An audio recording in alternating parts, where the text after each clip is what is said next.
The Zephyrian detention facility on Kepler 442b was designed to break the strongest minds in the galaxy. Its crystalline walls could amplify despair, its neural disruptors could fragment memories, and its isolation chambers had reduced countless prisoners to gibbering madness. But Commander Marcus Chen was not like other prisoners. The facility's warden, Vexthul, observed the human through the transparent aluminum barrier.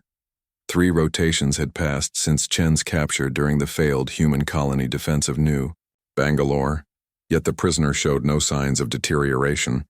If anything, he seemed oddly content. Fascinating specimen, Vexthul clicked to his subordinate, Kretak. Most beings would have succumbed to our psychological warfare by now. The Altarians lasted 2 rotations. The proud Centaurian warriors barely managed 1. Chen sat cross-legged in his cell, eyes closed in what appeared to be meditation. His prison uniform was meticulously folded, his small space organized with military precision. Despite being confined in a 3x3-meter cube for 72 standard hours, he radiated an unsettling calm. The first crack in the prison's reputation came during the morning shift change. Guard Zilnox, a young Zephyrian barely out of military academy, was making his rounds when Chen spoke for the first time. "You're limping," Chen observed without opening his eyes. "Old injury or recent?" Zilnox's tentacles twitched in surprise. Prisoners weren't supposed to speak during isolation protocols. "Silence, human." "Lower back, right side," Chen continued conversationally. "Probably happened during combat training. You compensate by shifting weight to your left appendages, but that's throwing off your spinal alignment. In a few cycles, you'll have chronic pain." The guard's bioluminescent patches flickered, a sign of confusion among his species. How could the prisoner know this? "I was a medic before I became a soldier," Chen explained, finally opening his eyes. They held no malice, only genuine concern. "Would you like me to show you some stretches? Might help with the pain." Despite every protocol screaming against it, Zilnox found himself listening. By the end of the week, Chen had somehow convinced 3 guards to join him in what he called morning exercises. The sight of Zephyrian guards performing human yoga poses in the corridor was so absurd that Warden Vexthul initially thought it was some form of mass hallucination. "What is the meaning of this?" Vexthul demanded, his voice modulator crackling with indignation. Guard Captain Mordeth, a battle-scarred veteran who had served in the Galactic Border Wars, looked up from a particularly difficult downward-facing dog position. "The human's techniques improve joint flexibility by 23% and reduce muscular tension. Significantly, sir. Our performance metrics have actually increased." Chen, still sitting peacefully in his cell, smiled. "Physical wellness leads to mental clarity, Warden. Your guards are becoming more efficient. Isn't that what you want?" The second breach came when Chen began telling stories during the night shifts. Guard Yalseth had been having trouble sleeping, a common problem among night shift personnel. Chen's voice, carrying through the facility's acoustic system, wove tales of human resilience and determination.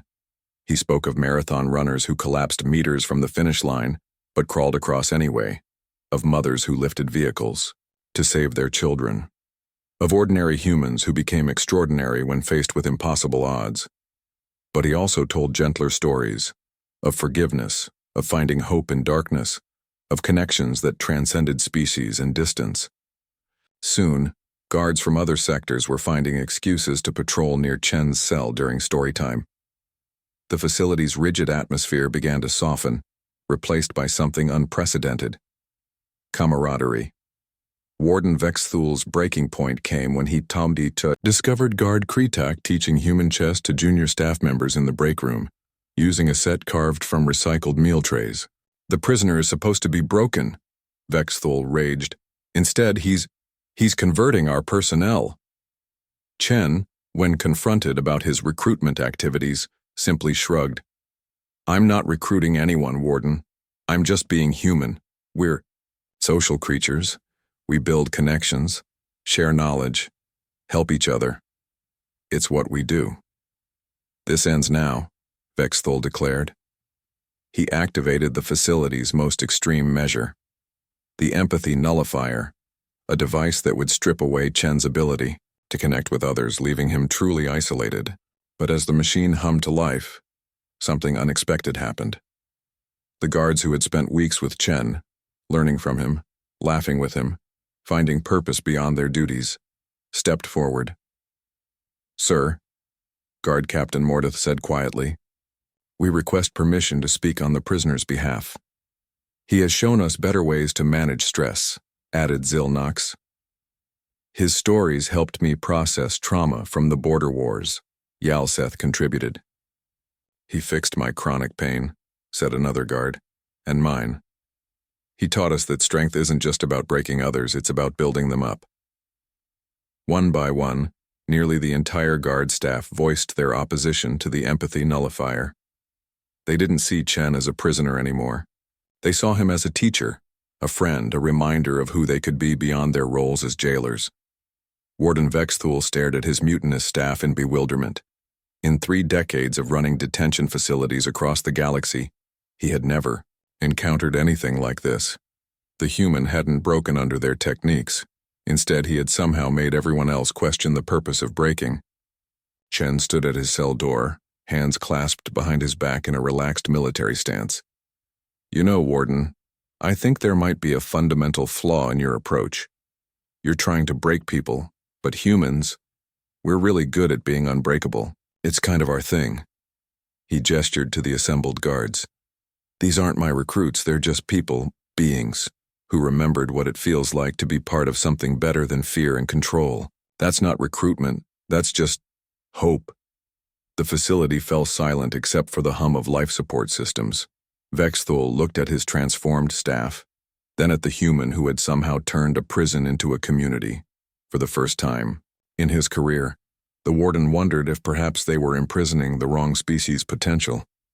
Outside the facility, the war between humans and Zephyrians continued to rage.